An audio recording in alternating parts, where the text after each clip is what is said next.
Okay. Oh, sweet. Okay. Looks like I'm on somewhere. Oh, sweet. Okay. We're good. Wow.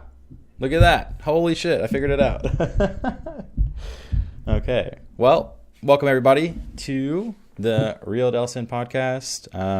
Wow. I haven't done one of these in like 2 weeks or 3 weeks. So I'm kind of fresh off the boat here. But yeah, I got Nick Forfeit over here. Nick Cancino, my buddy from the gym. I met him at John Reed, basically one of these weeks in the very beginning. But Nick actually is like friends with one of my guys that I'm friends with back in Austin. So yeah, Nick is on the show with me today, and I'm going to full screen this really quick too. But welcome on, my guy. Thanks for being patient with me figuring out this live stream. Thank you for having me. No problem. Yeah. How do I even full screen this now? Well, I definitely need this wine now, so that's going to be excellent. That was frustrating for you. Bro, that was so frustrating because I've never had that happen. Yeah, anyways. But anyway, so, I mean, shit, we already started this. So basically, tell me a little bit about yourself, Nick. Tell the people what you are and, you know, what you do and what you're posting, what your mission's about. Tell me a little bit. All right, so I'm 23. I'm still in college right now. I took about a year and a half off from college. Yeah. But I've been working out since I was like 12 or 13. That's like my big passion. The life goal is to own a gym somewhere in between like Austin and San Marcos. But yeah, like I mostly just post like daily workouts. I'm not really big on views. I just like want to help as many people and like kind of lead people to the lifestyle of fitness. Just had like some bad family history of, you know, drug addiction and alcoholism. Mm-hmm. And I just want to be able to lead people to a better path. But yeah, that's a little bit about me. I'm like right now my schedule is mostly just going to school, working part-time, and then working out. Yeah. So basically, what are you in school for? You said you're in school currently for? Yeah. So I'm majoring in business. I've always liked marketing, and which I've like kind of practiced with the Instagram posts that I do. Yeah. Kind of practice, but not really. It's kind of easy to do on Instagram. Yeah. But yeah, John Reed doesn't make that hard at all. Yeah. I feel like, dude, they have like, it's like the best filming spot no matter what. Like, I mean, the gym, at least, they did a really good job on it for sure. I mean, I'm not gonna. And the people are just like A1. Yeah, and I think I met like 2 people the other day who were like from like Nebraska coming down. I was like, dude, what? Well, I mean, there's only 2 in the U.S. Like LA, right? In LA and Dallas are the only 2.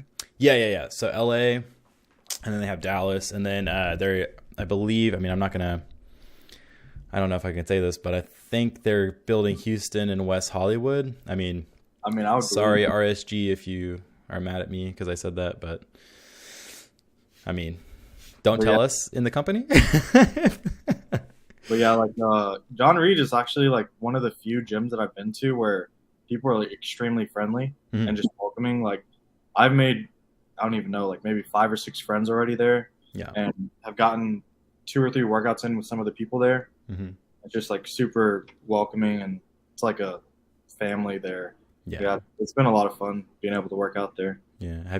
So would you say that you met like a majority of your friends from the gym basically there at John Reed? Oh yeah, for sure. Yeah. There I met like I can't remember his name, but like John C Fitness or something like that. Mm-hmm. Me and him got a workout in, and then there was one other guy, Joe Heineman. And then there's this other guy that does like gym fits. But yeah, I've been meeting a lot of people there. Gym fits, like gym outfits? Yeah. Yeah. Okay. What is that? Is it basically, because I see you coming around with like the drip around. I'm like, dang, bro. Yeah, he's like the drip. He's like, his profession is the drip. So. Dang. Really? Like, yeah. So he can like hook me up with gym attire and tell me what to wear? I don't know if he can hook you up, but He knows like what matches and what doesn't. Yeah. I need him. I need his advice because I just wear like white Converse with like some random shirt. Hey, Converse are good if they fit your foot. They do not fit the foot. I mean, I think I got a size too big because it's definitely like it slides around whenever I'm doing squats or like if I'm doing cardio. Yeah. Definitely doesn't fit my foot correctly, and so I think that I'm gonna have to like find a new gym shoe soon. Vans are my go-to. Vans are good. I probably like need to get the slide-ons. Slide-ons, I guess. Yeah. It's like, I mean, I guess I don't know. Is it that one better, or is it like the ones that are tied? Are those better? For working out, I feel like the tied-on ones are better because the slip-ons, I feel like I'm just walking around the house mostly. It makes it kind of lazy, I guess. Yeah, I feel that. So basically, I see that you make a lot of reels on your Instagram page, and like, how do you put those together, and how do you even like? I don't know. Like, do you just find like a song that you really like, and you're like, okay, I'm just gonna find this film. Like, I don't know. Like, I feel like sometimes I try to get clips, and I try to sync it up to music, and then like, basically, it's kind of like you like have a shredded ass like back picture, and then all of a sudden the music's like, na, na, na, na, na, na. Yeah, na, na, na, na. Yeah. Like, so I've been making like videos for a while. I've been trying to make videos for a while. So I started like on the like fitness Instagram scene back when I was like 15 or 16. So I was pretty young. I started working out at 12 or 13 and then trying to make videos at that young of an age. And I was trying to get creative with stuff. I don't have all the software for it. I actually do, but I lost my camera battery. So I haven't been able to do all that anymore. I used to do edits on like Adobe Premiere. Oh, okay. Now it's just reels. But yeah, I mostly just do songs that kind of hype me up. Like, and I do ask for people like what songs do you like? Because I want to like, I don't know. Every time I'm in the gym, the biggest thing that I wonder is what are they listening to? Because like, I need to know what they're listening to so I can have some new songs and see like what hypes them up. But yeah, like I don't know. I've been doing it for so long. It's just kind of like I just edit it all together to where it like kind of fits the beat. But I don't know. The biggest thing is just getting the content out right now because I don't know. I just it's a lot of work. When I was editing on Adobe Premiere, it would take me about maybe 1 to 2 hours to edit, and because I'm like, when it comes to that kind of stuff, I'm kind of a perfectionist, and if it doesn't look right, it just kind of irks me. Yeah. And I'm not a professional or anything, but it's just like the simple things you can make look nice. Yeah, exactly. So like that's what I feel that same way. Like if I'm like on a YouTube video, like literally the stream thing was pissing me off because I'm like, this needs to be perfect. Like I'm not gonna record this or make it fucking crappy. Like I need this to be top notch quality like every single time. And so, you know, I learned really quickly whenever I upload something and I'm like, I like really didn't like that. Like I need to avoid all errors and, you know, make it as pretty as possible. Like even the full screen, I was like, oh, like I remember like I got to do full screen. Like can't have this looking crappy. You know, maybe the first 5 seconds of this live stream is going to look weird because I was switching programs, but that I feel that perfectionist syndrome a majority of the time. It's mostly what I'm like passionate about though. Yeah. Anything else, I'm like, well, I can wing it. But if I'm like really into it, it has to be like on point. Yeah. So did you say that the video editing and fitness is like the two things that you just like really like together, or because a lot of people, I'd say like my biggest thing is I struggle with like sticking to things that I like in the same nature, and I like go off and I start like I dabble in like other areas of life, I guess, like video editing, and then I'm podcasting, then I'm doing video, like YouTube videos, then I'm like working at the gym. Now I'm submitting tech resumes. Like I'm basically like all over the place, back and forth. Yeah, I'm the same way actually. I'm a real big dabbler. Like I picked up disc golf for a little while. Oh. Now actually golf has been something I always liked. And I picked up like, I don't know, tattooing. I'm not a good tattoo artist, so. Oh, snap. I'm not good at all. Well, I mean, shoot, like how do you practice? I mean, you have to practice like a banana or something, or like a. Well, I bought like fake skin, and then I just did all that. But Okay. no, I quit that because I'm not good at it. So, Oh, snap. You gotta have like a really steady hand and like really be able to trace and yeah, be good yeah, with that. But that takes like years of dexterity, and plus you're like the thing's vibrating in your hand, so you're it's like a million miles a minute. yeah. It's really hard. Yeah. But yeah, like I don't know. The fitness has just always been there. Like Mm. I've been working out since I was so young, and then me and my brother would meet up, and then that's so. A kind of backstory is that like me and my older brother didn't ever really have any kind of relationship because I'm adopted. Okay. And so he lived with my aunt and uncle, and I lived with my parents, which were my aunt and uncle. Um, and so one way that we were able to like get to know each other and kind of bond was working out because we were both like meatheads. We loved the gym, Yeah. and so that was like one thing that brought us together was the gym. And so ever since then, it's like I don't know, working out to me is like a really good way to connect with people, and that's what I really enjoy about it. Aside from just the pump, Yeah. and all that, but like I really enjoy it because it's just a good environment. Everybody's trying to grow. It's all like good vibes. No, there's like nothing bad going on in the gym. Everybody's just trying to do good. Yeah, exactly. And even if you're like having a bad day, I feel like someone like I mean, like literally, there would be days where I'm just having like a shit day, and like all of a sudden I like run into you, and I'm like, oh, hey, what's up, bro? Like, like everything's not so bad at that point. Whenever you're actually able to like talk to these people, and you're like, like I'm in a bad mood, but I feel like I can drop whatever I'm talking about and just like talk to that person for a minute, and like basically after that, you get to see what they're going through for the day and like what they're working on, and I don't know, you kind of just catch a vibe. Vibe every once in a while. Catch bad vibes in the gym. It is, yeah. I mean, you working there definitely kind of gets like that sometimes. You're like, oh my god, this coworker's like driving me fucking bonkers, But we're definitely working there. I mean, I love them, but I mean, it's just like when you work beside some of these, well, not some of these, but some people, you're just like, okay, like let me figure out how to be a this person, and then they're there. And I mean, I don't really like try to be fake. I try to just be real to all of them, but like there's just sometimes where I just have to be like, okay, I'm gonna shut up. I'm gonna shut up. I'm just gonna get through my shift and not talk. Yeah, I feel that. So basically, you said you like to work out a lot, and that's like the kind of the story behind it.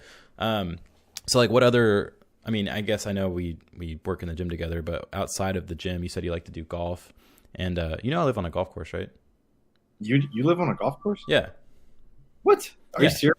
Yeah, like my backyard goes into the like 13th hole or something like that. No way. Yeah.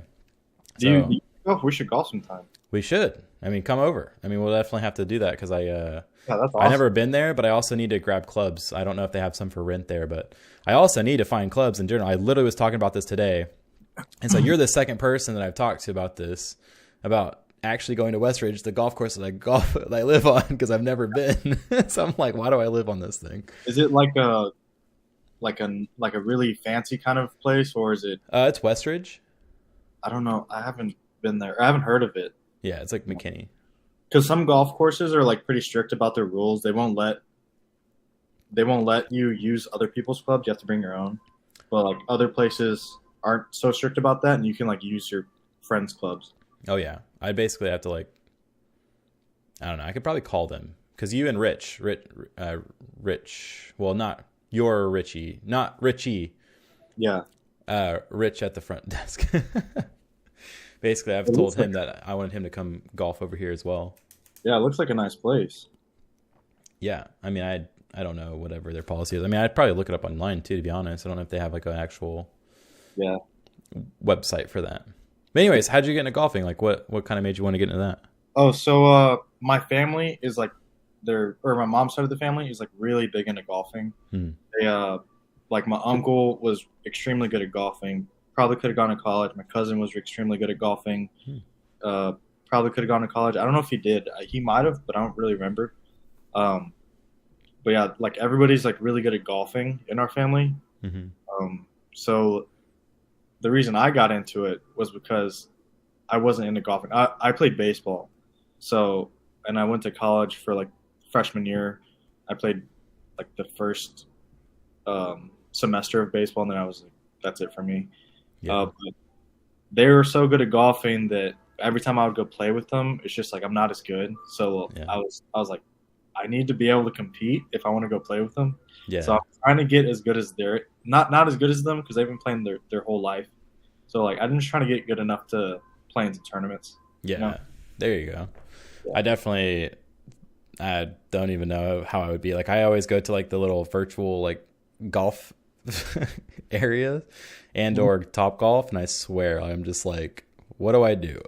And so like I could hit the ball, you know, like I'm like coordinated enough to do that, but it does not go wherever I want it to go. It just I mean, I've been at it for a while, and it still doesn't go where I want it to go. Yeah, that's probably everybody's problem. I think I sometimes I walk over there at night and I like look at their bench, and it's like golf is not about the strength of your swing; it's about the strength and the patience of your mind, or something like that. And I'm like, oh, okay, like It's a finesse sport. You got to finesse it. finessing. Yeah. So Gotta be- what do you gotta mean be- by that? You got to be smooth and just like not try too hard, and you just gotta, you know, Finesse. that's what I call it. I feel that. What else? So basically, where are you from? You said you're from. I'm from Austin. Okay, gotcha. So you originally lived there and then you came here. I know we've talked about this a few times, but how long did you live in Austin? So I've lived in Austin since I was born, Okay. and like my parents still live there, so I kind of go back and forth of like going to visit. I still have a room there with my parents, so I Okay. go back there, just stay there for a little bit, and come back here. So it's a little bit of back and forth, but yeah, like Austin is it is my favorite city. Yeah. Like I love that place. There's just a lot of the culture. Why do you there. live here? School. School. Oh, okay. Gotcha. Why don't you try to go back to like finish at, I don't know, like ACC or something? I want to, but like I don't know. I'm so deep into the school that I'm going to. So I go to like University of Dallas, Okay. which is a private school. Yeah. So it's like it's supposed to be like, kind of like prestigious or whatever. Mhm. So it'd be better if I finished here than somewhere else. Yeah, exactly. So deep into it that it's kind of hard to transfer, Yeah. especially because the credits would have a hard time transferring over because Mhm. we have to take like I think there's like 4 theology and philosophy classes, Mhm. like 3 philosophy and 1 theology, and like most universities don't require that. Oh, yeah. So it'd be like taking away from me. I've taken philosophy, but I have not taken theology. I don't even know what that is. It's So- just like studying Christianity or Okay, any yeah. kind of religion. Yeah. I figured study that's of what it religion. was like. I figured that's what it was. I just didn't know Yeah. theology. I didn't really look up that term. I just study religion. Yeah, that's really cool though. So what do you want to do with your business degree? So the plan is to eventually, the end goal is to own a gym. But right out of college, I'd probably just get some kind of job just to make some kind of revenue, Mhm. and then save up and then invest in the gym. But I have no real idea of like what I'm gonna do specifically after college. How are you going to get Gym 80 equipment in there? Yeah, the nicest equipment ever. Dude, it's good. Yeah, It's really good. I mean, I love it. man, I saw pictures of the Flower Mound Gold's Gym, Hmm. and man, that gym looks nice too. Like Yeah. I was like, man, I gotta go see what it's about. You should see the Little Elm location. That one's like the new Mecca. It's sick, dude. It opens in 4 days. Which one? The Little Elm location. Where's that at? Like, how- Little Elm is pretty much, it's up here near McKinney, so like basically near the Colony and like Louisville and all that stuff. It's like in between.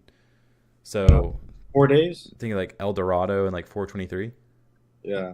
So You're gonna have a free couple of days there. well, I'm thinking they probably open on Saturday. Let me Oh see. wait, never mind. I have the John Reed one, so it should work at the Gold Gym, right? Yeah. You'll be able to access that for sure. You'll have access to that. And then what is it? 1, 2, 3, 4, I think. So 4:30. So about Saturday is going to be their main opening. Or it'll probably be a soft opening weekend, and then basically their first full day will probably be Monday the 2nd of May. And so, I mean, if I can in the morning, I'll probably go check it out Saturday or Sunday, maybe, if I can like get up early enough and go do it. But usually I'm like, I got to go to work by like 12. So I try to sleep in because I always work till like 1 a.m. the night before. So, dude, I can't believe the hours you work. It's a lot. When do you sleep? Honestly, it's a good question. I mean, I have a main schedule. It's not like I don't have days off, but right now it's just so inconsistent. Like, well, I mean, it's not inconsistent, but it's like so much to do on the days that I do work, like traveling down there and then like taking that full hour or 45 minutes, however long it takes to get down there, which is not like terrible, but it's like that's 45 minutes to an hour out of my day that I could spend, you know, doing whatever else, you know, eating or drinking more coffee and getting back more into a rhythm, whatever it is. But so think about driving 45 minutes to and from, right? Maybe 55 sometimes to an hour, depending on traffic in the mornings and on Wednesday and Fridays. And then working the full 11 hours because basically you have to take like an hour break in between there. It's like, dude, it's honestly, it's a lot of work. You know, and then you get to the end of the day where you're like, I got here at 12 or I got here at 1 p.m. and I'm leaving at 1 a.m. So it's like full on like hectic. And then you have to drive all the way back. So basically it's a full on like 13-hour day. And that's great. You know, I'm hoping that it pays off at some point and hopefully I can switch into something. That's why I'm getting my tech resume basically built up a little bit. And, I mean, my understanding, I'm pretty much like praying for it. I'm like, oh, please, like put me in a bigger pot. I'm outgrowing this thing right now. So, we'll see how it goes. You know, it's not too bad. You know, I can't complain. It's like I have a job. I'm happy. I work in a good environment, but I definitely think that like I just miss what I really miss is like going to the gym and not having to worry about my coworkers or anything of that nature there. I just miss going to the gym to work out on myself and like being that person who worked out.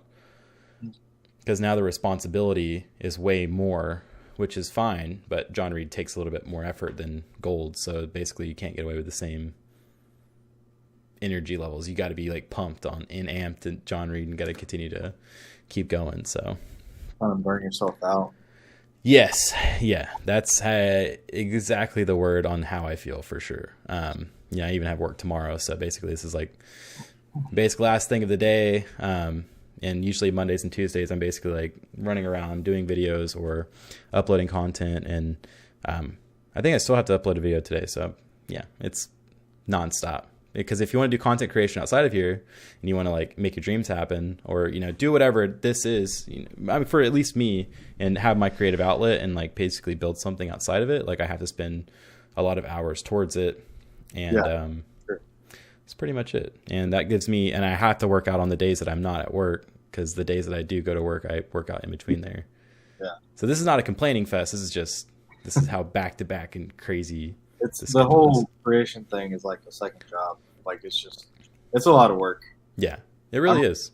When I first started to do YouTube, I did it for a little bit. And I was like, this is like a lot of work because it wasn't just record. It's not as easy as people think. Yeah. Especially when you're like pretty adamant about trying to make it good quality. Mm-hmm. It's actually pretty hard to do. Yeah. It's not that. It's also coming up with ideas. Right? Yeah. Like you have to brainstorm and ideas, you know, they can come, which is great, but sometimes it's like what your ideas were like last week are not the same ideas that you have today. Like ideas and mindsets change. And that's why that's what I've struggled with the most is like that I started out like just having like me talking and me kind of like venting and like kind of just giving life advice and saying, hey, like you don't have to do this or whatever. And then it got into like relationships or, you know, basically dating. And then now I'm kind of like wanting to go into religion a little bit and like spirituality, and I'm like, where am I going with all this? Like, this is like wild, but it's been unfolding as time's gone on. Religion is a good topic. That's like an endless topic too. So exactly, and I wouldn't say like even religion specifically. It's like just talking about my experience with God, I guess, like in my own eyes, and my thing is like, a lot of people like don't like to talk about religion and whatnot, but I've just been open with it. I'm like, I just keep kind of like fleshing it out there a little bit because it's not the main topic I want to just drive. I'm still like me as a person and my personality, but I definitely don't think that anything could be possible without God in general. Like, I don't think I would even be on this podcast talking to you if it weren't for that. Yeah. There's things that I feel like the people need to see and the people need to hear.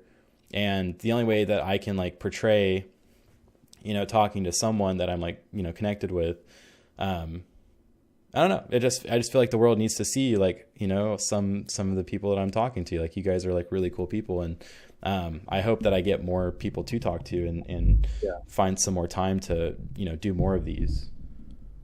So. Yeah. I feel like, the main reason of life is making connections and getting to know people and just, I don't know, like I take a lot of philosophy / theology classes, and they get you thinking about a lot of things, just like endless things that there's no real answer to. Mm-hmm. It's kind of, I don't know, it's really hard to explain. Like, but I do have a recommendation for anybody that watches this to read Augustine's Confessions. Augustine's? Yeah, Augustine's Confessions. It's I guess it's like like a Christian kind of book, but it's a really good book, and I've read it probably 2 or 3 times. Yeah. Because of the classes that I take require it. But it's just it's an insane book because he's like a really big sinner. Like he explains his whole life from infancy to being an adult, and how much he sinned and like what he did. And he eventually turned to God, which is it's like a happy ending. Yeah. But he explains everything and how he got there. Yeah. But it like for me, it was just something that kind of helped me because I don't know, I've always felt kind of lost, especially with religion or believing in something. Yeah. So when I read that book, I was like, man, like everybody can be saved. Like you could do something bad, and there's still redemption. Yeah. That you can come back and be good again and follow the right path. But yeah, it's an amazing book that I love, and there's a couple other books that I could recommend that I love, but I'll save that for another time. No, absolutely. I feel like it's like, to be completely honest with what you just said, it feels exactly the way that I'm going through right now. Like it is incredible. Like, my biggest thing lately is like fornication. I'm like, wow, like I didn't realize that was kind of causing like a lot of disruption in my life, at least with relationships in general. And not only that, but like creative juices like flowing. Like I felt like, it's weird, like you get into semen retention and all this weird, stuff in the world. But basically like, since I was moved here in January, I kind of picked up semen retention around February, and I was like, okay, like, I'll have this for a little bit, and things just got really good, really quick. Like I was spending, time on videos to like talk about this and kind of film it. And, I might actually go back to doing some videos and venting and, basically, throwing the energy out into the universe and just like having people watch whatever I was doing before I started making like topic videos. Yeah. But it's just so strange. Like moving back, I didn't realize that all of it was because of like, me, surrendering, like literally in Austin. I was out there for, I want to say 5 years or so, 4 or 5 years. And just like, I just couldn't figure it out. Like I couldn't, like, I mean, I went through a lot of life. I did figure things out, right? Like things were fine. And I was like, always, I always had basically like God on my side. It's just a matter of like going through as many hardships as I did. It didn't have to be as hard. It didn't have to be as like tough. Mm-hmm. And I would say like I just got to the point in Austin where I like felt like at the end of my journey there, basically in the last year, it was like rough. Like I was like, you know, still kind of like not exactly following the ways that I should be. Like I should be a, you know, better person and not like, you know, fall asleep at the, you know, at work and, you know, and have like, you know, take advantage of COVID and all this stuff. Like basically you can kind of like see, I could see the patterns where it started going wrong. And like, I don't blame myself for having, you know, done stupid things, because like everybody does bad things. Everybody sins. Everybody kind of like goes through rough patches. But I could definitely see like the moment that I like knew I like had messed up, and I was like, dude, I can't do this anymore. And I basically just like curled up into a ball in like the corner. I was like actually talking about this earlier today with another friend on the phone. And I just was like, man, I can't do this. I was like, I don't know what the fuck I'm doing. Like at all, like in life. And, you know, I felt lost, and I felt like I don't have anything else to do but like just surrender. Like I give up. Like I don't want the reins anymore. I don't want to be the person that like has to control everything. I don't want to have to be the person that, you know, makes his own decisions. A lot of the time it's like, I have always felt that way, but I've always tried to control how I felt. I've always tried to control and go into the direction that I wanted to go to, instead of actually listening to what life had for me. And so going through all these sins and like basically learning, now I'm starting to learn what these sins are and realize, wow, I went wrong here. And that just, you know, that's the journey basically. And so basically now I'm on this other side where I feel saved. I feel like I'm good now. Like I'm like, you know, finally have a purpose again. But now I'm on the other side of the fence where I'm like, okay, well now I have to build back up, you know, the relationship or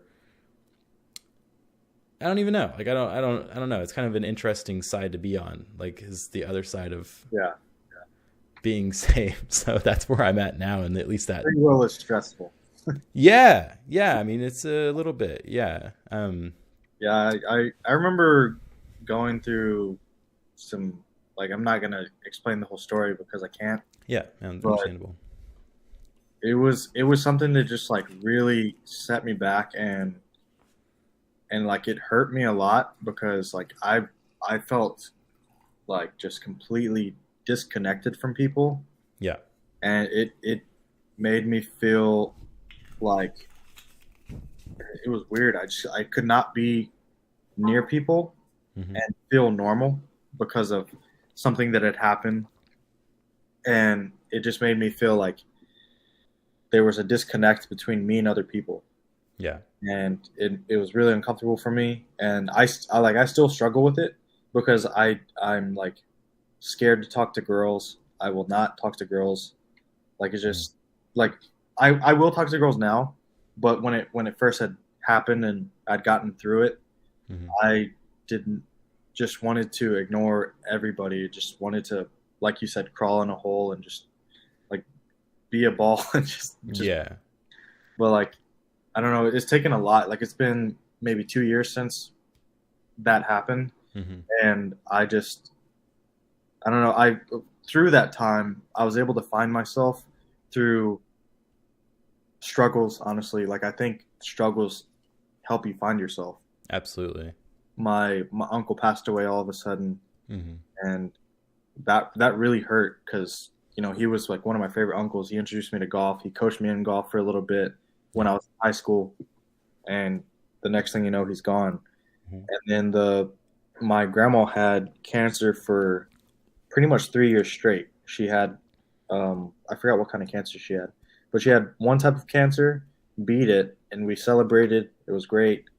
And then she got another type of cancer, and then she did not beat it, and she passed away last year, I believe.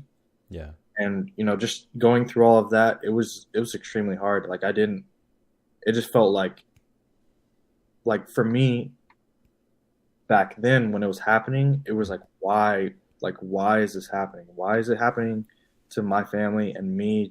It just hurt a lot. Yeah.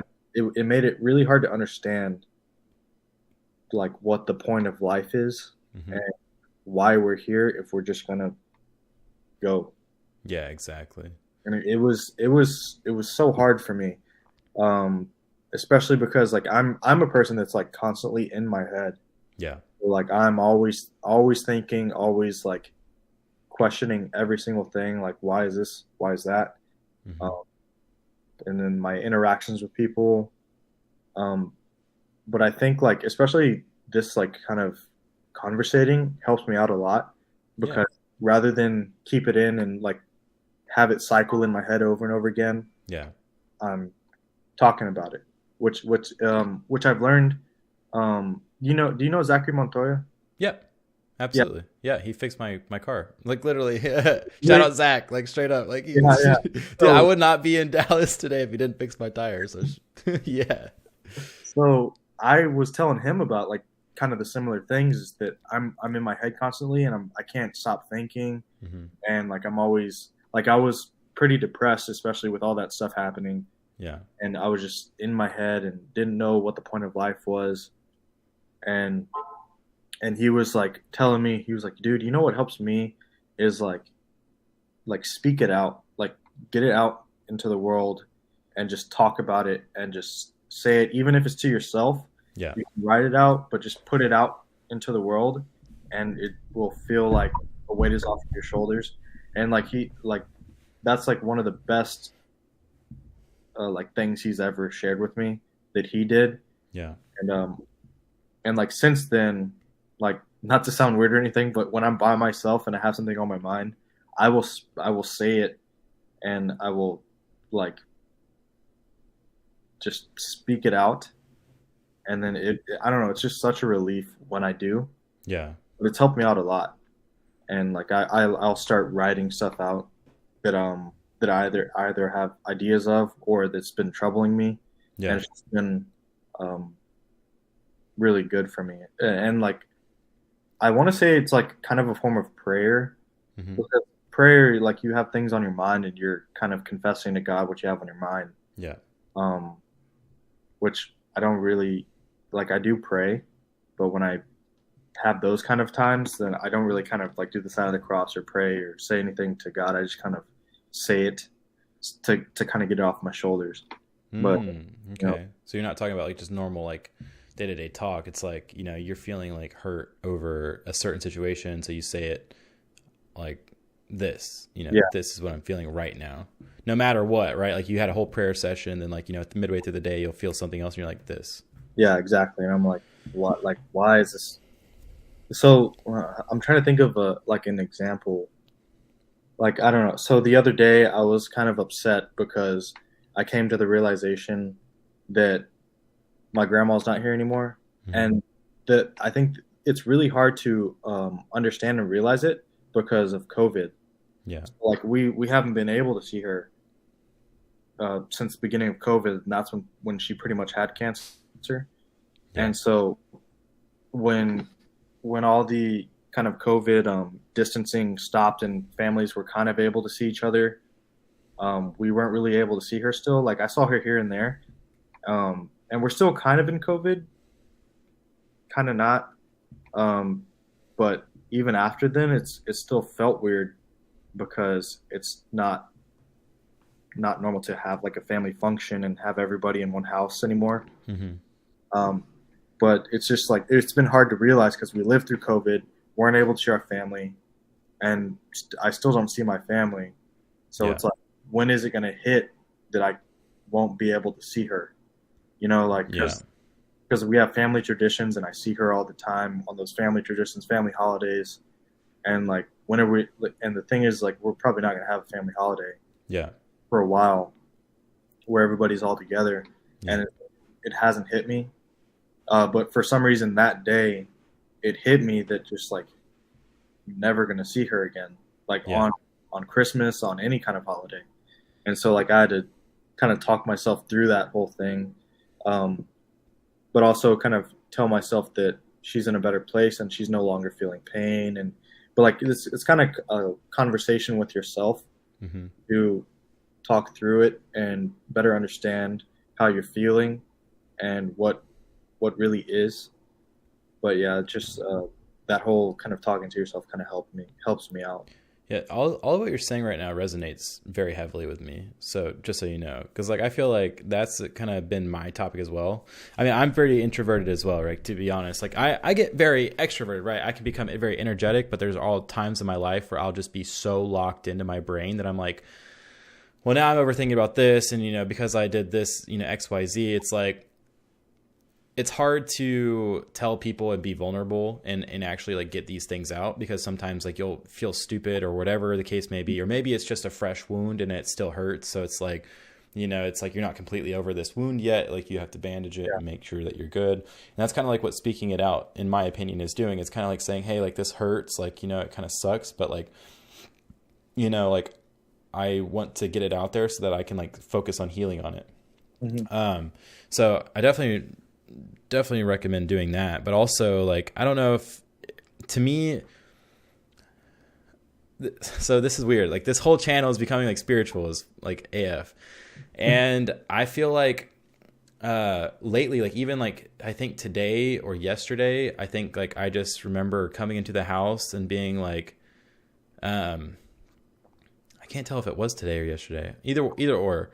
I was like just having the same conversation about like, my grandparents who had passed away, and like I just felt them with me, and I felt like I don't know what it is right now, but like I just want to make them proud and like, figure out what it is, or like figure out, maybe I just, disappointed them, or I don't know whatever it was, but I was just feeling that energy. But what really has been kind of going through my brain is that I feel like there's like a war on family right now, like a very heavy war on it. And like we are more isolated from family than we've been in a long time.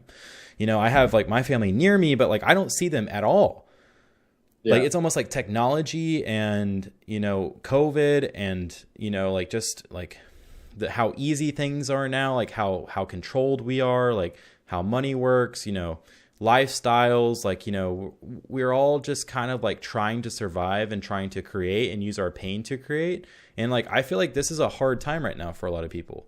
And I have had I see relationships that are already together, like those are fine, but like I'm seeing an effect on, it's like down trickling from like, those who are already in relationships, who have been in relationships for years, before all social media and all this stuff kind of happened, like, whether or not it was like freshly through social media and it wasn't as bad yet. Now I'm seeing it to where it's like very hard. Like people are so unsure of being in relationships and having family and having kids and like having like grandparents and like having family around them, that it's like, what are we doing as a society? Like we're kind of like drifting so far away from this idea. And I don't know if this is like how you feel or like, like, but I feel like I don't talk to nearly my family as much as I would like to. And I feel so disconnected from them that it's kind of like in this day and age, it just feels so wrong or like scary to like have family. And it's just like, we should be completely opposite. And I don't know if that's just because it's America or not, or like maybe there's other countries that, do this better, but that's how America feels right now, at least in my opinion. It's very lonely. Well, I think like one of the big things is that kind of affects that is trends. Yeah.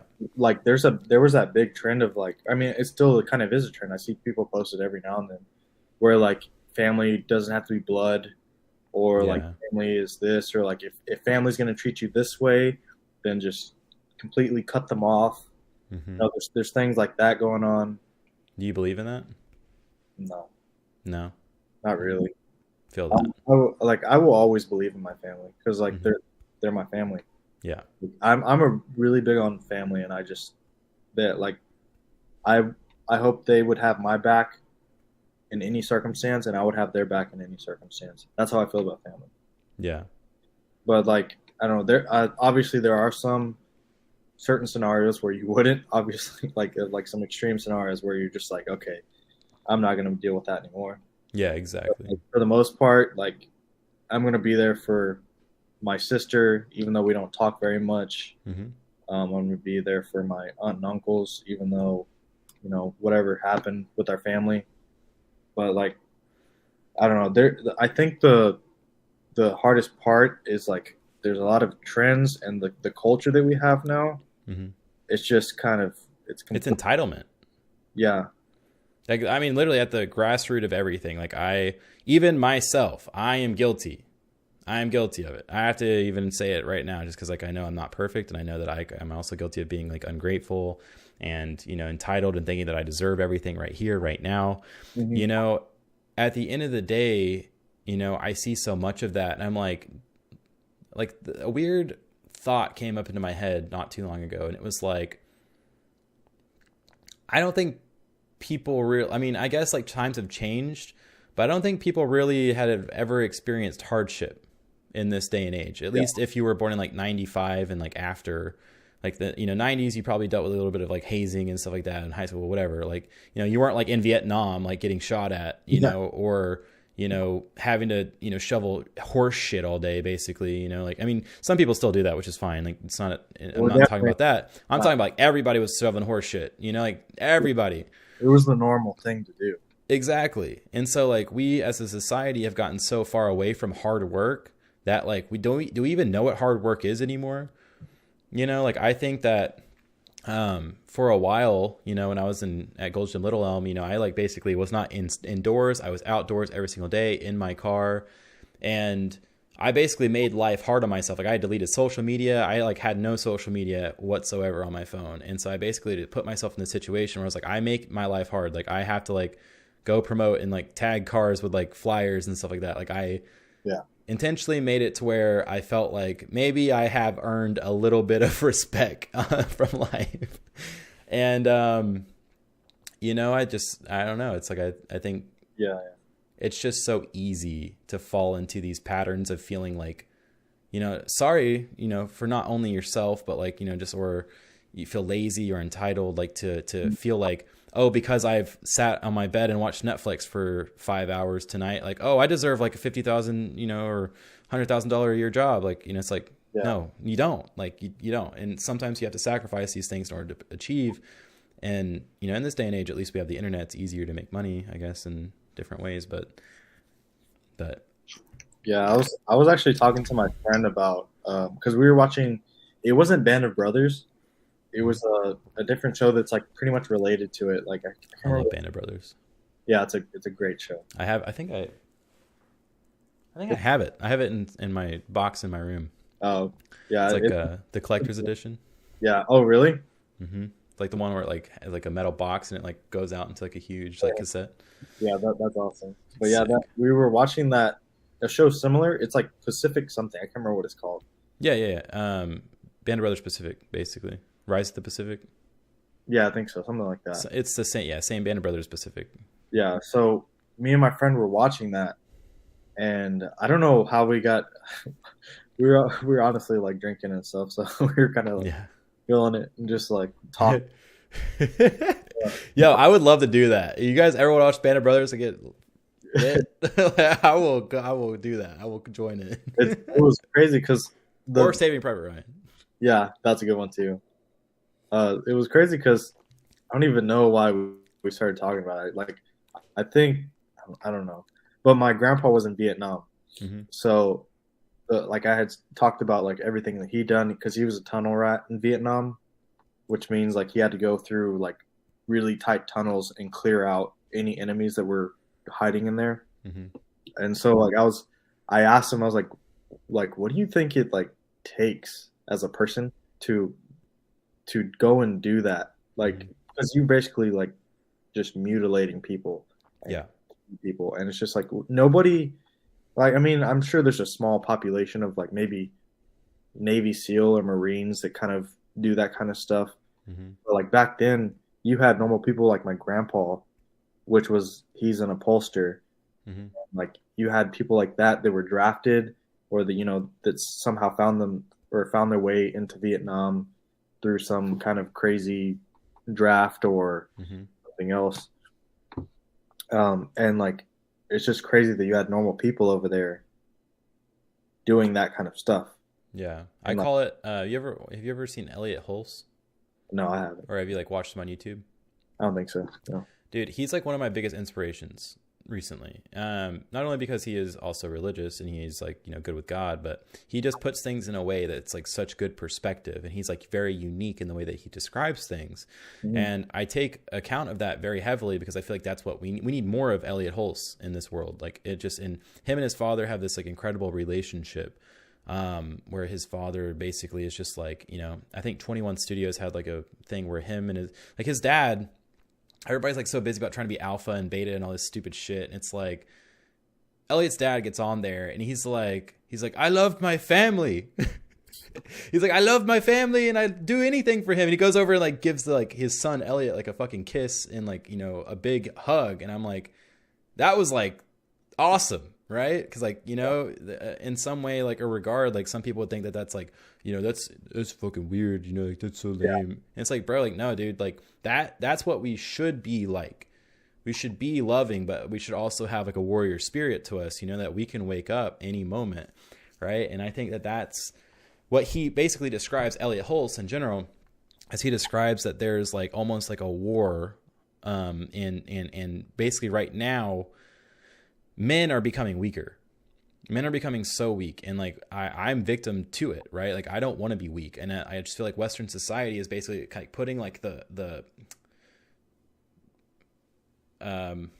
I don't know, you have a dinner tray and like a cover for it. I don't know, like or let's just say a candle cover where you're like smothering the candle basically. Yeah. Well, there's like a warrior spirit inside all of us men, right? Who like have the ability to do that stuff, right? And that as men, like when we're able to release that warrior spirit and that mentality, like we become like fully happy and like, you know, alive, because that's just what we are, right? But like we have been taught to suppress that and like basically make it to where like we do not have that inside of us, which I completely understand. It's kind of dangerous, but like at the same time though, we should have like some controlled chaos in some way or regard, right? That's why we have sports and like, you know, insane hockey, like fighting, all this stuff, like competition, UFC. And so I recommend that, you know, anybody with like any kind of fighter mentality left is like to get into something that like you can release that warrior spirit into, because think of like going your whole life and not being able to release that. You know, like in boot camps, you were at least able to like go and stab like a big bag or something like that and like fight people like one-on-one. And, you know, and honestly, like, you know, nobody ever really wants to get to war. And like, that's like, but we can't just suppress men. We can't just suppress that warrior spirit inside, because the problem is though, is that whenever you retain that, like eventually like bad things start to happen. Like we start to do some fucked up shit. Like I don't like, it just makes us weak. We turn into sissies and we like, don't know how to, like we become depressed. We don't know how to like feel this energy that we have inside, which is like why I go to the gym at all, is because like sometimes I just like am so pissed off that I'm like, I need something to fucking hit. Like I need like weights to slam. Like I need fucking like, you know, bench like to go after, and I don't care what it is right now, but I've got to do it. So it's funny you talk about that, because I think my friend and I were also talking about, but like my big question when we were talking about people that were in Vietnam or like going to war was like the stuff that we do here in like society, as like we work 9-to-5 jobs or we go to school. And it's just like, for me, the big question I've been asking myself lately is like, how much does what I do matter? Like we have people out there like dying, putting their life on the line, things like that, and it's like hard to put in perspective like where you fit in to everything.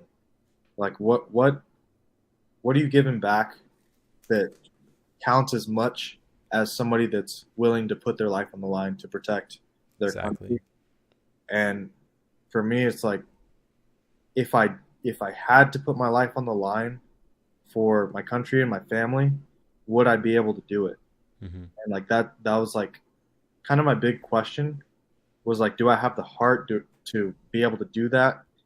And I say heart because like it's like, obviously it's more animalistic to go and kill somebody, but you know, you have to have some kind of motive or reason that's important enough to get you to that point. And like, it's kind of been like my big question lately is like, I love fitness, I love working out, I want to impact people in a positive way, but how does that fit on the spectrum of dying for somebody or putting your life on the line to protect somebody? Like, how much does that matter? And like, when I was talking to my friend, he was like, everything is like, I forgot how he put it, but it's mainly about like perspective. You don't have to put your life on the line to be valued the same as somebody that would do do all of that. Yeah. And it's kind of just its own thing. It's all separate. You can't all gather it together and say that this is where somebody is that puts their life on the line for their family or their country, and this is where somebody is where they're trying to help people get into the lifestyle of fitness. Yeah. But yeah, like I don't know, that's been on my mind a lot lately because I want to do something great, something worthwhile, you know. In my eyes, like that's why I do this podcast. Like, and like that's like what I'm trying to do is like create something that's like beautiful that like people can be inspired to be men again, right? Like, because I was a failure, like literally, like, I'm a failure. I mean, it not right now. I'm just saying, like, I mean, and I'm not completely a failure. I'm just saying, like, I have failed multiple times, and like that's what the point of this YouTube channel is to show you, hey, I have messed up so many areas of my life, and like I want men to be strong too. Like I want people to watch these videos and watch these podcasts and these conversations that we're having and be like, wow, like that is incredible. Like, you know, like I never thought about it that way, you know? And, you know, the reason why I said that there's like a war on families is because like having a family is hard. Like it is challenging. It's hard. Like, having kids, like I truly genuinely think that like we are scared as fuck to have kids. Like, you know, what if it drains our pocket? You know, we could be broke. It's like, dude, fuck, like give yourself something to live for. Right. And that's like my big thing is like, I am trying to have a family at some point. And like, we have all these like, you know, channels out in the dating world that's like telling guys like, oh, you know what, you know, never have kids, you know, and like become rich and like, you know, then use women just like they used us at like age 20 through like 21 through like 28. It's like, dude, we're completely missing the point. Like men have to understand that we are the leaders of this world, right? And I'm not saying that that's, you know, women aren't great leaders as well, you know, in some regard. And I'm just saying like men have built the world that we have today, right? And so basically what you see everywhere and where you're at, like basically you're on TikTok watching like fucking big titty bitches, you know, dance with their boobies out and their asses out and like their titties out. It's like, bro, like I'm just in love with titties and ass as much as the next guy. Like trust me, I totally get it. Like I'm an animal, I'm a dog. Like, you know, I'm like, well, like, you know, I want to do stupid shit with them just as much as the next guy, you know? But the thing is it's funny. It's just like, as a society, why are we praising that? Why are we as guys on Instagram liking these pictures of like thotties, you know, and being like, yeah, yes, queen, yeah. Oh, you're so fine. Like, oh, let's OnlyFans. What's her OnlyFans? What's her OnlyFans? Like, it's like, dude, like as a society, can we get back to like finding classy women beautiful and like, you know, like having like an elegance about women that I think it's kind of hard though, because that's the problem is that we keep enabling it. Yeah, as guys in general, do too though. Like they gas each other up. Like, yeah, but they won't gas each other up if we don't like their photos. Exactly. Basically, the whole point of the matter is that guys are basically promoting this. We as like, and I'm guilty of it too. Like I've unfollowed like tons of the models. Right, I only follow like maybe like 3 of them that I'm like just ideas. Like I'm like, okay, like that's what I would like my girl to look like one day. You know, just to have an idea, right? But at the same time though, it's like, you know, I'm not following like thousands of them. You know, it's like, okay, like I like titties and ass as much as the next guy. At least it keeps me motivated. It's like, okay, like I'd like a girl like that. Like I'm gonna work hard and I'm gonna be like motivated towards it, right? But at the same time, you know, like if that's like if 85% of your content is like that you're watching is like girls in bathing suits and shaking on TikTok, like being thoughts, like with like no daddy type material, you know, like we're going to have an issue as a society, like us as guys, like, you know, and for the majority of the other part, right? Like I'm just following other men on social media because it's like something that I like to follow. I like to see where the men are at today and understanding. And there are a lot of people doing good things in the communities to make men again and make, you know, this whole situation better that we have like against families. I mean, I stand on the family side. I don't stand on the, you know, let's become a, you know, super bachelor. I'm going to be successful no matter what, but I don't really want to be like a slut maker. I just want to be like a guy who like has a family and like, yeah, you know, is happy with his family and like has something to fight for if I ever do. You know, that gives me meaning inside. That gives me meaning. It's like have a family of my own and a daughter of my own to protect and like have, you know, a son of mine or, you know, have a wife that at some point, you know, is going to rely on me as the man. Yeah. right? That's something that you can do that equivalates out to, war in some way. I'm not saying that, hey, like, let's go, sit there and let's go shoot people all day. Like, I'm not saying that, but I'm just saying if worst case ever came, we would have to be able to, step up. I asked my family, literally, I asked my mom the other question. Jesus Christ, sorry. I asked my mom this question the other day, and I said, if there was an intruder right now that came through the front door, what would you do? I just asked her, like, what would you do?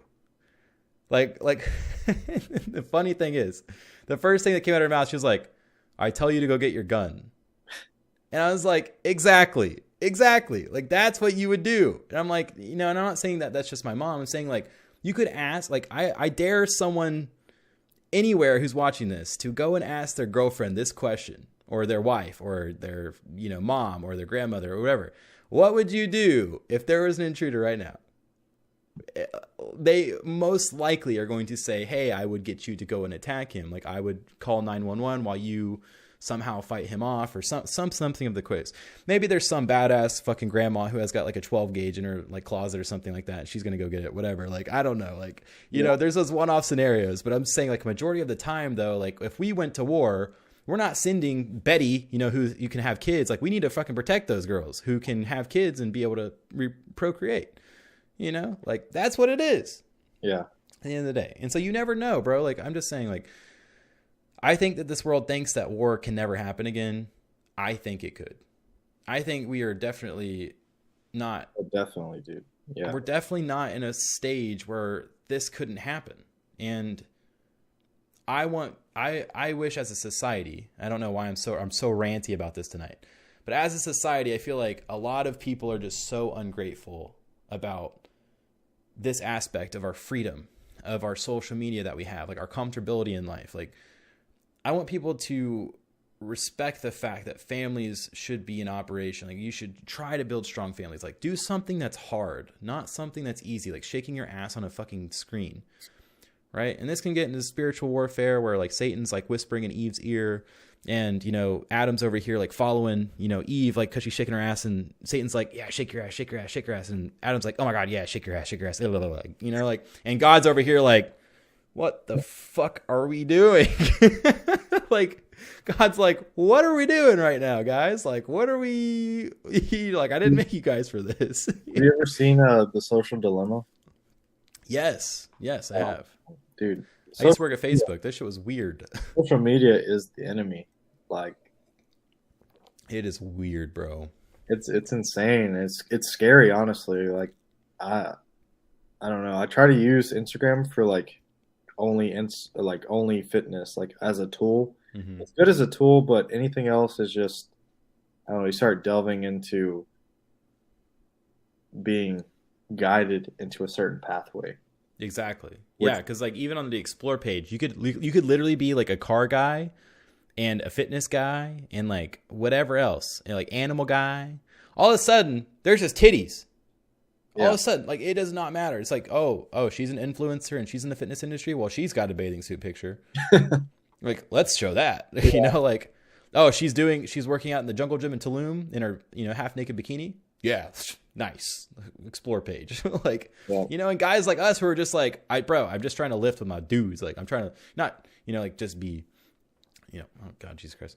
And I'm not trying to, like, obviously say that, like, we have to just be like dudes, I guess, but just stop throwing titties, ass, and all this shit in our faces all the time. Because honestly, that's like part of the problem, with social media. It is a scary place. And not only that, you have just toxic people who are just throwing bunch of fucking crazy ideas up the drain. And I guess I could be one of those people, but I feel like I have at least some logical sense to what I'm saying. We'll see.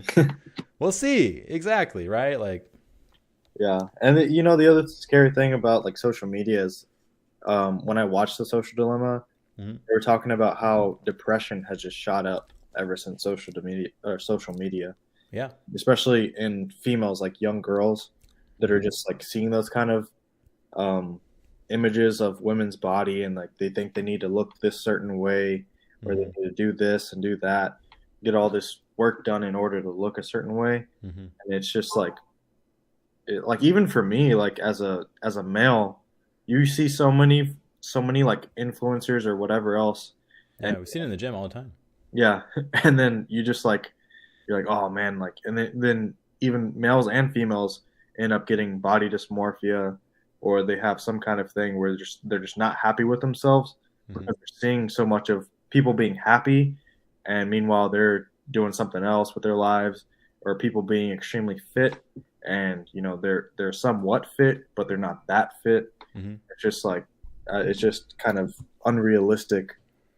Yeah, I would say this though, like, at the end of the day, right? Like guys obviously want to have a beautiful woman by their side. Like that's just nature for us, right? We like some curvy waist, we like ass and titties. Yes, we like bathing suit, we like, arm candy. We love it whenever girls look hot, right? But majority of the day though, right? Like I feel like we're missing everything else. Like, girls are fucking hot in their bathing suits, whatever. They're like missing financials, and like now they're like using sugar daddies, and Yeah, or their mentality is just completely god awful. Like, they're thinking that, men should, I guess, bow down in some way or regard, like, instead of like, I guess, men leading women into like a family, like they're like, oh, wow, men should watch the kids or whatever. It's like, I don't know. Like, I just don't know how I feel about all of the hoo-ha, but yeah. I don't know. For me, like when it comes overall, to, just be a healthy individual. yeah, Just be healthy. Like just be healthy, look after yourself, right? Like don't let yourself go. Like be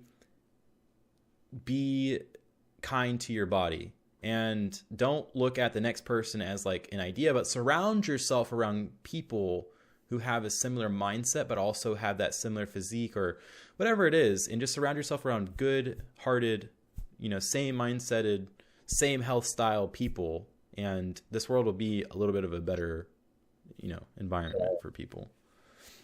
I definitely want like eventually, hopefully, find a girl that is very into fitness.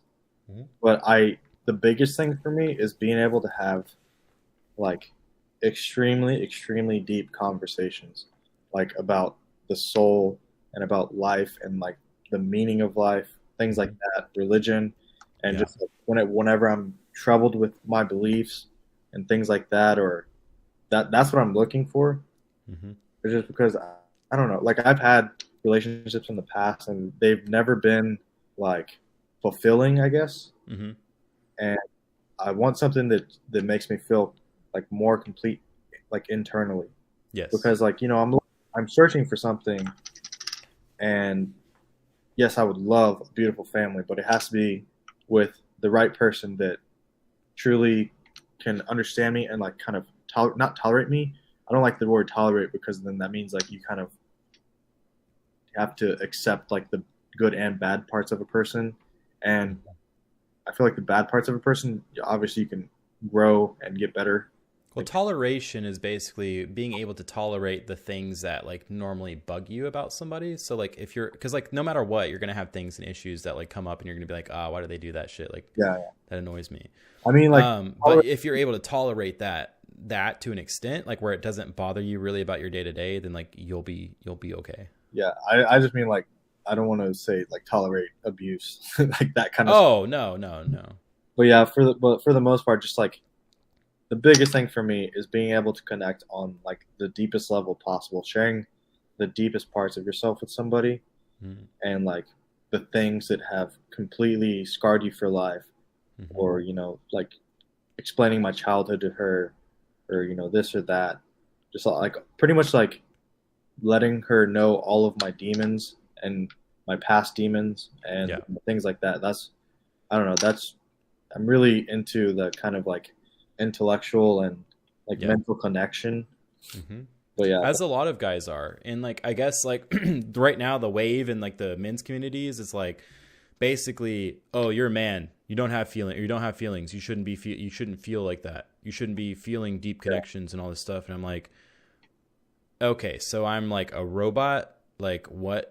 I mean, I have feelings, bro. Like, like I'm not made of steel. I definitely understand. Like I should be strong. Like I should be having like less emotions than my girlfriend for sure. Like I shouldn't be an emotional bitch 24/7, but like I can be a strong ass man and like, be in my masculine identity and like feel confident about myself, but also share that deep connection with somebody, right? Like love goes deeper than just sex. And that's what I tell people all the time is like, stop looking at things as like sexual. If you like, and again, Elliott Hulse has a great example of this, right? And he says this, he says, imagine your girlfriend, your loving, beautiful girlfriend is sitting next to you and you guys are, you know, so beautiful together. And all of a sudden, you know, you go to sleep one night and you wake up and she's got a huge dick. He's got a huge penis just on her body now. Would you like that individual? And so basically the terminology is not saying, okay, let's all be fucking weird and be transvestite or whatever. Like, it's like, no, like, do you like that person regardless of their sexual orientation or like, you know, their vagina or like their body or their titties or ass, whatever? Like, can you actually have a very real connection with that? Because when you take sex away from a relationship, when you take sex away from anything, you know, what are you left with? Right. And so like, that's what we should be looking for in terms of value in our relationships is like, what do they bring to the table? You know, what am I going to be able to tolerate? What am I not going to be able to tolerate? You know, and this is like being tolerable about things is a, you know, I'm not saying tolerate bad, super bad things. I'm saying tolerate, you know, annoyances like, you know, her leaving the toothpaste cap open or something, you know, like there's things that you got to get around. Like, or maybe like she eats a little bit more food than a normal girl. I don't know. Like it doesn't matter what it is, you know, it's like you have to be tolerable of that and you have to care for your partner. And if they show like 90% of the good qualities that you're looking for, like stop being so fucking picky and maybe just be with them and like figure it the fuck out. Like we're not perfect human beings. Nobody's ever going to be perfect. You can have this perfect ideology. Like some girl's going to have a fat ass and like some nice titties. And like, also she's going to have a great personality that you can bring home to mom. And she's not going to have, you know, feet pictures on OnlyFans and all this shit. Like, it's like, dude, at some point we've got to look past the bathing suits and the titties and the ass and the vagina. Like, it's not important. It is important later down the road when you're trying to have kids and things like of that nature. But like, you know, whenever like you're not, I always tell people to stop fornicating, bro. Stop having sex before you're ready to have a relationship. When you stop the sex in relationships and you actually get to know somebody past like a few weeks, you'll know very surely, but you also won't be so fucked up mentally about it. Yeah, that's true. Like sex confuses things because at the same time, what that does is create a bond because it's just of chemicals, whatever. But like, that's because you have to bond together to create a child. Whenever you're not creating children, there's no point in bonding like that. You know what I'm saying? Like, it's just kind of like you create this attachment and this bond with somebody that you're never really going to see again or like have kids with. And like, that's some deep shit. You know, I'm not saying you can't walk away, but it's harder to walk away. Yeah. It's an intimate thing. Yeah. It's not just, I don't know. It's deep, it's very deep for me, especially. Like, yeah. I've always felt like, I don't know. Like some guys just want to, so like literally right now in the scene, some guys just literally want to like fuck bitches all day and then like not get attached. Like basically they just want to drop dick off and then like go and live their life again. Yeah. And I'm like, bro, like what? Okay, so that's fine. Well, that's whatever. Okay, cool. Let's just say you do that, right?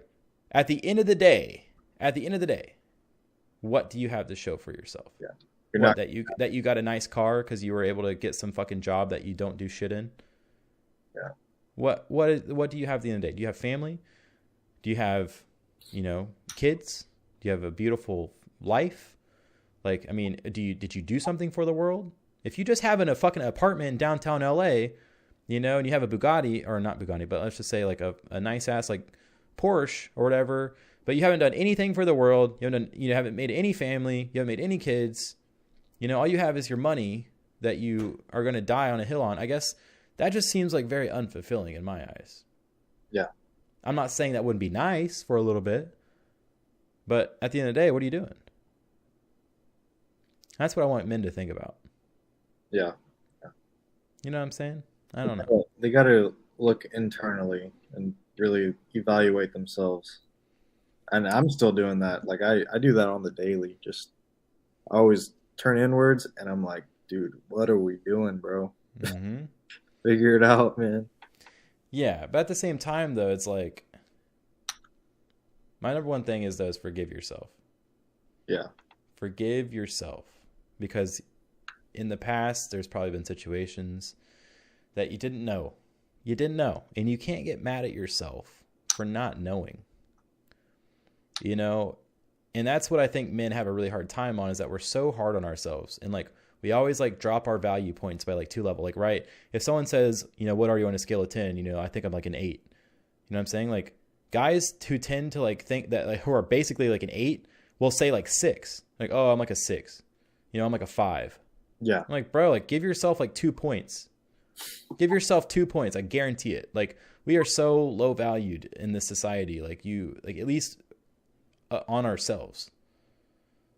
So I feel like we have to get better at, like, you know, forgiving ourselves for like what we've done, and like just be stronger. Like, choose to be stronger. Choose to be total, complete men, and find a purpose worth living for. You know, I'm not saying that's like war, you know, like, like war is not something that you guys want. I'm telling you, like, I can already tell you that right now. War is something that is atrocious, and nobody wins during that shit. So let's try to avoid war, but let's figure out a way that men can become men again in our society, so that we can have things to look forward to, and like basically change this world into the like something good. Damn it.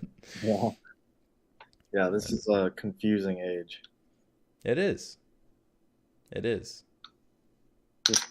too much going on. Just very overwhelming for a lot of people. Yeah, I feel that. Well, man, do you have any final thoughts for anybody out there? Like, basically, that we talked about today? Like, how do you feel about this conversation, or do you have any final thoughts that basically you feel like the world needs to know? Well, I enjoyed the conversation. So I don't really know if I have any final thoughts. I guess. Let's just say, if you had to give advice to either your past self or somebody who's watching this video right now, what would you give to them? What would you tell them right now in this instance? Because we're going to talk again. We're going to have another podcast at some point, so it's okay. But like at this current moment, we'll see in a week, you know, we'll see in 2 weeks, whatever. Yeah. What you feel then. But like, I want to see a continuation of lessons that my guys are. So I guess I would have to say, listen to your mom. If you have a good mom, or if she's like, you know, if she gives good advice, listen to her. Yeah. But also, yeah, I really think it's important to, like you said, forgive yourself, because I've made mistakes that have just been on my shoulders for years. Like the mistake I made 2 or 3 years ago, it still weighs me down. I still think about it every single day. But your mistakes don't define you. And I think that's really important to understand, is that although you make those mistakes, you have to recognize who you are. And like, that's part of the internal battle. You have to truly find yourself and understand that one thing that you do in your life does not determine or define who you're going to be in the future. And you got to forgive yourself, and also just take it easy on yourself. Because I know for me, I was weighed down completely, and it had a lot to do with my 1 or 2 year long stage of depression. Like, I just didn't know who I was, and I felt like removed from society. I didn't know how to talk to people. But yeah, I just think that's probably the way I'd like to end this conversation.